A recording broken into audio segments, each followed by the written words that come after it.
Woo! That is steep. All right, pro tip. Anytime you need to climb with a full face and you don't want to get sweaty, take your cheek pads out and stuff them in your hip pack. Don't lose them. Don't lose them. And that will prevent your cheek pads on your full face from getting sweaty on the climbs. All right, welcome back to the channel. Today, we have a special ride for you. We are riding one of my favorite low-key places called Arrowhead, and it's in Claremont, New Hampshire. I rode here last year, and it's a small little mountain, but it's just such a special place. It's got so much to offer. All right, so since the last time I've been here, they've built this really cool feature. But you have like a gap out of a berm, and I know they had this in mind because I know the builders are the Sinuosity that built this. If you want to, you have the baby landing, which is like right over the tree, and if you want to, can get to the next berm. So it's a berm to berm gap, and I like when builders include multiple options for different skill sets. So this is a really cool feature. All right, jumping back into the helmet discussion. Technically, you can also just take your helmet off while you're climbing. In a race situation, you have to wear your helmet the whole time. If you're not wearing it, well, you can get a DQ. So felt like I needed to clarify. All right.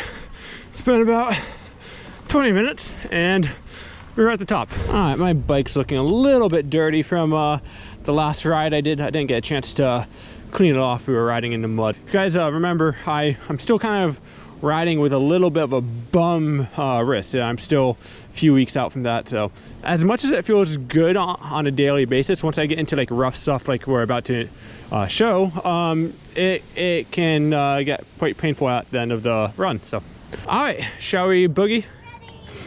What is this skinny line that I see right here? Because I like this. Well, I guess we're not going this way. All right, so we're back to the top. We're about to do our second lap of the day. Yeah, we'll go this way and do a fixer. Lighting is a little bit tricky today, but should be all right. Whoops.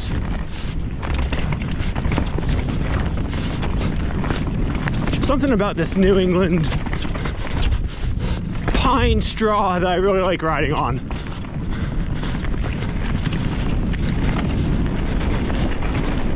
Got a bit of a road gap here. Alright. They did have an Eastern States Cup race here a few weeks ago. So there are some lines burnt in. Woohoo! Oh, yeah, man.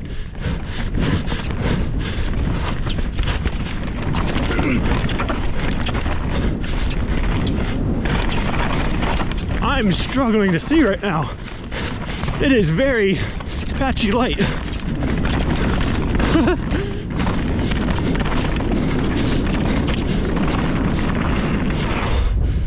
All right, let's wait for the rest of the gang. Whew. The lighting is pretty awful right now. I'm glad you said that because I'm like, I don't feel really comfortable cutting loose in here. I got stuck to that like second seat bit. I got stuck to the outside and I was like, I want to be over there. I kind of felt like I was just at the mercy of whatever. Woo! Just shaved off like 10 seconds right there.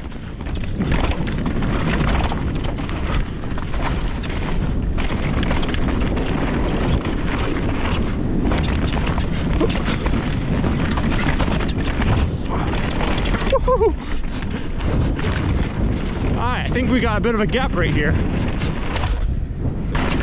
More or less off the flat.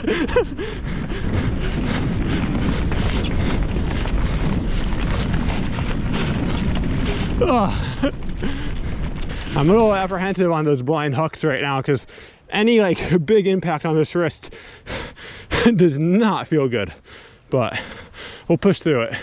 I still see a lot of comments in some of my videos asking me what bike I run, so I guess I'll do a quick bike check. So the bike that I run is a GT Force Carbon LE. It's a bit of a mouthful, so I just call it the GT Force. It's got 29-inch wheels in the front and the back, and 170 mils of travel in the front, 160 in the back.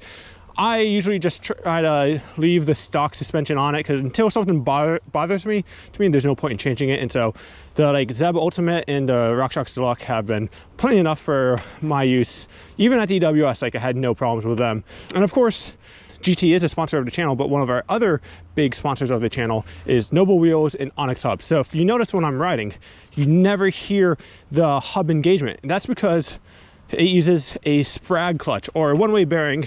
And so that means there's infinite points of engagement on the hub. So there's no lag between the time you push on the pedal and the power going to the rear wheel. I should add, it has a benefit of being silent, so you can hear the tires kind of gripping up on the dirt a little bit better, and that makes the video experience better, but it also makes your experience as a rider a little bit better, because you can kind of hear how your tires are hooking up on the ground. It gives you some kind of indication of how slippery or grippy it is. The other thing a lot of people like to ask is, what is this thing? So this is called an idler, and this thing is not necessarily the thing that you need to pay attention to. So the thing that you need to pay attention to is got a slightly higher pivot point, and that allows the back wheel to travel backwards and out of the way when it hits a bump. However, because of that, that means the chain is going to grow, and to compensate for that, they add an idler, because that compensates for the chain growth. So when you hit a bump, the pedals don't get jostled backwards. I think the only thing that I've had a major issue with was the handlebars, because if you remember, I bent the stock handlebars at Windrock when I slammed into a tree. What cranks are those? They're SRAM GX. Oh, they're just like completely polished off. I polished them. That looks sick. Started off with like fine sandpaper and, like you said, like Brillo pads, you know, steel wool stuff. But What was your name? Gavin. Gavin, nice to meet you, man. Phil. Gavin, I'm Brad. This is Brad, this is my wife Haley. Yeah, we just did a lap down fixer, so I think we're gonna do a kind of a lap down. WTG13. Yeah, that one. Oh, do you mind if I follow you down? Sure. All right, let's shift a few gears. All right, so Gavin here is a local. He works at the Wheelhouse, which is the local bike shop. And I've known those guys for quite a while. Did a podcast with them earlier this winter, I think, or past year.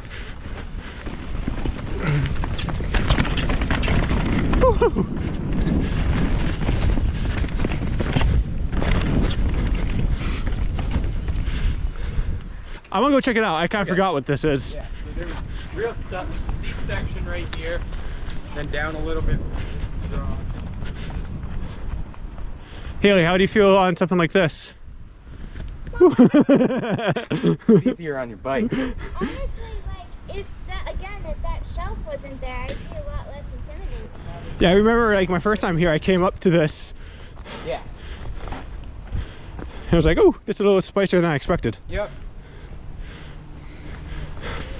Yeah, so I know the drop doesn't look that big from up top, but it's got a pretty steep little bit of a landing, and it's not something you want to take to flat. No. That's what I did, and ended up over there. Are you gonna hit the drop? Or? I was planning on hitting the drop. Whatever speed you go, I'll be able to match it. Okay. All right.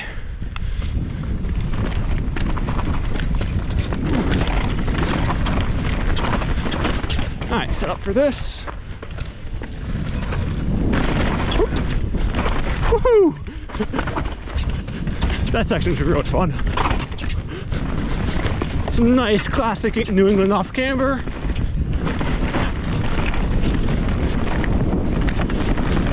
Oh!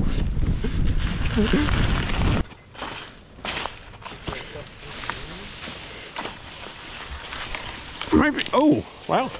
You can roll it. Yeah, there we go. You got it. She got it? Yeah. Hell yeah. She rolled up, checked it, and then went back and just like... Did you do the steep side? The top one, I did my little Yep. go around, and then the next one, I did the gully. Heck yeah.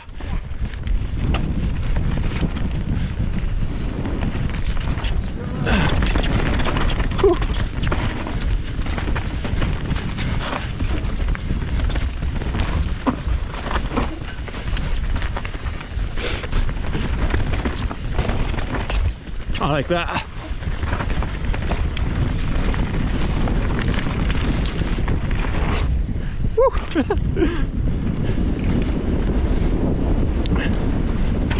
Oh.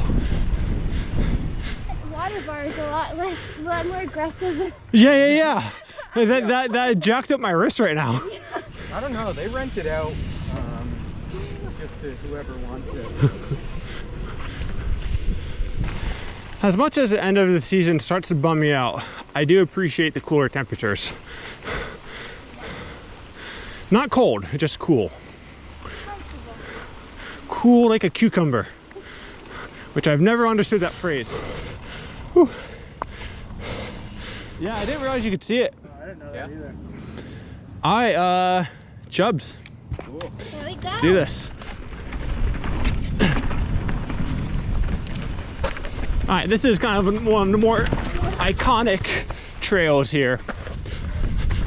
If you look at Strava or any heat map, this is the one that kind of glows the most. Woo!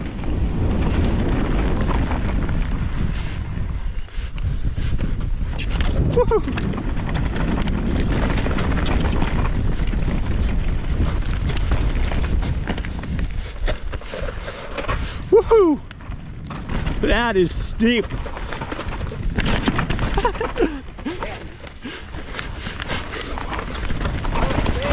Oh, what am I doing here?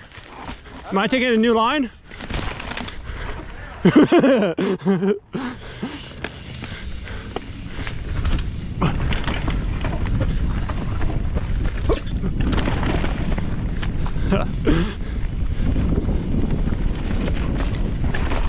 A little off camera. Oh, nice.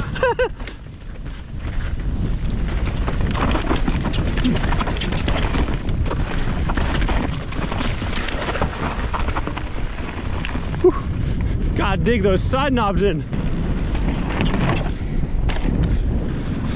Trying to land that in the manual. Whew. Time for the most fun part of the ride, the hike. Always. All right, we're gonna bail out early from the climb and head over to Tomahawk. Tomahawk is the trail that had that sick berm that I showed you guys at the beginning of this video. Do you guys have pretty much free reign of doing like anything you want? Yep, anything on the property. I mean, as far as building big things, there's a little bit of restrictions there if we want. In the ski trails, we're not supposed to have berms or anything. We're not really supposed to modify the ground. We got permission. That one jump at the bottom said they'd let the skiers hit it. Oh, the one that everyone sits on? Yeah. All right, let's do this. Cool.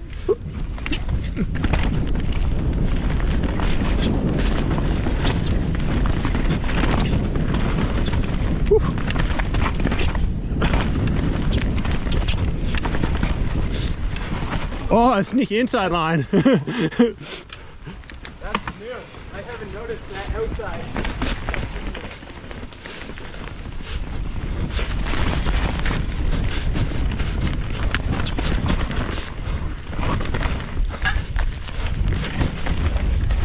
Woohoo!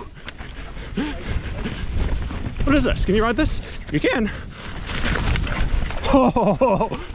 This has changed a lot since 2 weeks ago.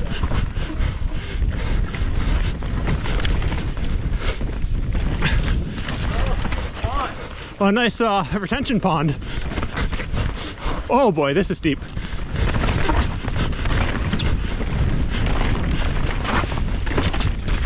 Woohoo!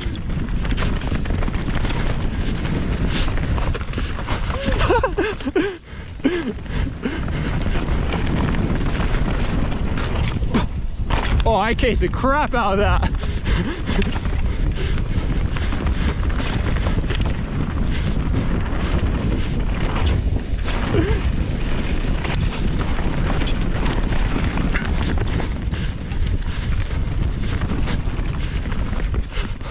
Oh yeah, I came into that berm and I wasn't going nearly fast enough.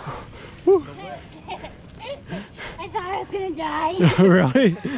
I was like, no traction. On the off camber? Yeah. Yeah. It's pretty terrible. And then dropping into that chute, I was like, where's the dirt? Where's the dirt? All the way to the left. And then I was like, I'm not gonna make the turn. Yeah. Ah, my watch finally died. My watch just told me 10%.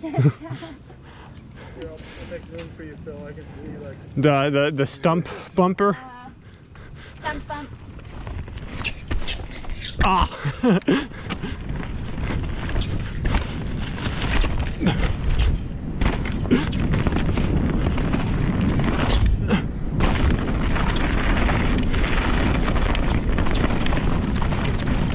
Woo-hoo.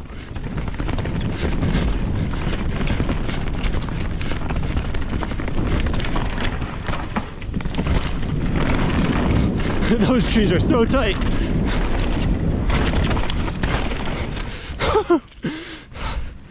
Oh, that's a good section. I honestly really like that low section of trail. Oh yeah, I love that. This is man, myth, legend. This is Rob, and he's kind of one of the big advocates for this whole area. So this probably would have happened, but not to this degree without your involvement. So now you are, you own a bike shop called The Wheelhouse with a few other people. Matt and Eli and myself, we bought a bike shop, and we're trying to take over the world. World domination. Yeah. Well, thanks for doing what you're doing. Yeah, man, thanks. Do you do quite a bit of wrenching, or? Yep, that's mostly what I do. I know how to do pretty much everything on a bike. That's handy. I didn't really start wrenching on my own bike until I was like 19. yeah. Do you mind if I lead this one out? Go for it. And do you remember last year there was like that nasty climb in the middle of it? Yeah. The one that I got in Right where from my you videos. Said, yeah, right where you said that's why you hate racing. Yeah, cut that off. Cool. Yeah, there's a See? line through there. Positive feedback makes things change. All right, let's do this. Cool. Choo-choo. All right.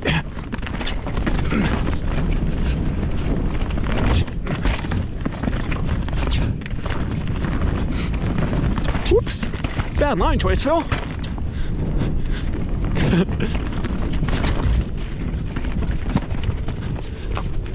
All right. I think this is part of the old trail. Yeah.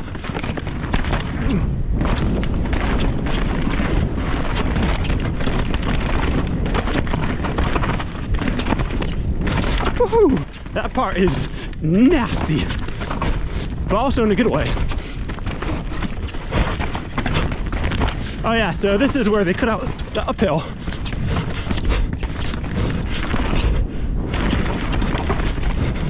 Oh yeah, that works so much better without it.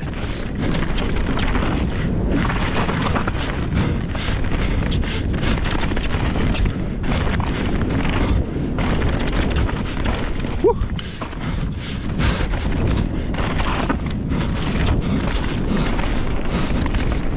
Okay, where does trail go?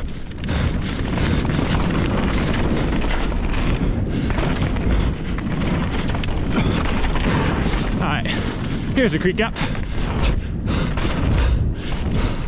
That trail.